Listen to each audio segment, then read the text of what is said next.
আসসালামু আলাইকুম ওরহমতুল্লাহি ওবারাকাতু। প্রিয় দর্শক ও শ্রোতা, আজকে আমরা আমাদের ভিডিওয় দুটি সমাজের মধ্যে প্রচলিত দুটি ভুল ধারণা সম্পর্কে আমরা আলোচনা করব। আপনারা ইতিপূর্বে দেখেছেন যে আমাদের চ্যানেলে যে সমস্ত ভিডিও ছাড়া হচ্ছে তার অধিকাংশই কিন্তু সচেতনমূলক ভিডিও এবং আমাদের সমাজে প্রচলিত কিছু মানুষের ভুল ধারণা সম্পর্কিত ভিডিওই আমরা বেশি ছাড়ছি। আমাদের উদ্দেশ্য একটাই, যে মানুষ সচেতন হোক, মানুষ তাদের ভুল ধারণা থেকে বেরিয়ে আসুক। তো আজকে আমরা সেই রকমই দুটি পয়েন্ট নিয়ে আলোচনা করব। প্রথম নাম্বার পয়েন্ট হলো যে আমাদের সমাজে অনেক মানুষের ধারণা রয়েছে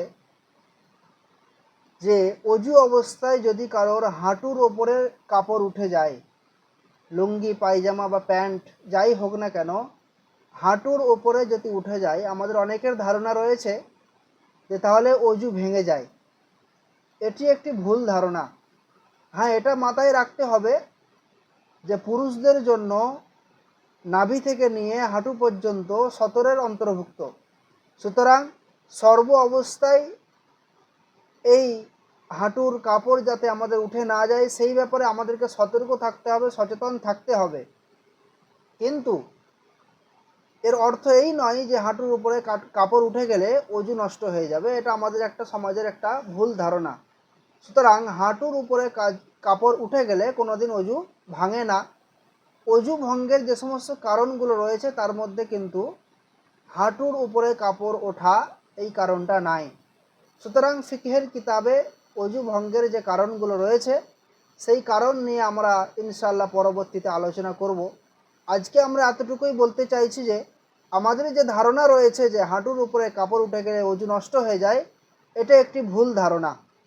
আমাদের দ্বিতীয় বিষয় হচ্ছে যে আমাদের সমাজের মানুষের মধ্যে আরও একটি ধারণা রয়েছে, সেটি হলো যে একটি প্রাণী, যেই প্রাণীটাকে আল্লাহ তাআলা নাপাক করেছেন, প্রাণীটা হলো শূকর। তো আমাদের সমাজের ধারণা রয়েছে যদি কেউ শূকর, এই শব্দটি শুয়োর বা শূকর, এই শব্দটি কেউ যদি মুখে উচ্চারণ করে তাহলে তার মুখ 40 দিন পর্যন্ত নাপাক থাকে বা তার মুখ নাপাক হয়ে যায়। এটা আমাদের একটি ধারণা। তো অনেকেরই ধারণা যে শূকর বা শুয়োর বলা যাবে না, খিনজির বলতে হবে। এখানে একটা জিনিস আমি আপনাদেরকে বলতে চাইছি যে এটি একটি প্রাণী, যেই প্রাণীটাকে নাপাক অবশ্যই ঠিক আছে, কিন্তু যেই প্রাণীটাকে শূকর বলা যাবে না কিন্তু খিনজির বলতে হবে, এটা একটা অযৌক্তিক কথা। কেন না, শূকর যেটাকে আমরা বলি সেটা হচ্ছে বাংলা ভাষা, আর খিনজির হলো আরবি ভাষা। সুতরাং প্রাণী একটাই, ভাষার পার্থক্যের কারণে যদি খিনজির বলা হয় তাহলে কোনো অসুবিধা নেই, কিন্তু যদি শূকর বলা হয় তাহলে মুখ নষ্ট হয়ে যাবে। এই ধারণাটা একটি ভুল ধারণা। কোনো প্রাণীর নাম মুখে নিলে কোনো দিন মুখ নাপাক হয় না বা 40 দিন পর্যন্ত নাপাক থাকে না। তো এই সমস্ত বহু কিছু আমাদের সমাজে প্রচলিত বহু কিছু ভুল ধারণা বা বহু কিছু ভুলের মধ্য দিয়ে আমরা জানি বা অনেক কিছু ভুলের মধ্য দিয়ে আমরা অতিবাহিত করি। সুতরাং এই সমস্ত ভুল ধারণাগুলো, ভুল চিন্তাধারাগুলো থেকে আমাদেরকে বেরিয়ে আসতে হবে এবং আমাদেরকে সচেতন হতে হবে এবং দ্বীন ও শরিয়াত সম্পর্কে আমাদেরকে আরও বেশি বেশি করে জানতে হবে। আল্লাহ তাআলা আমাদের সকলকে বোঝার তৌফিক দান করুক। আল্লাহুম্মা আমিন।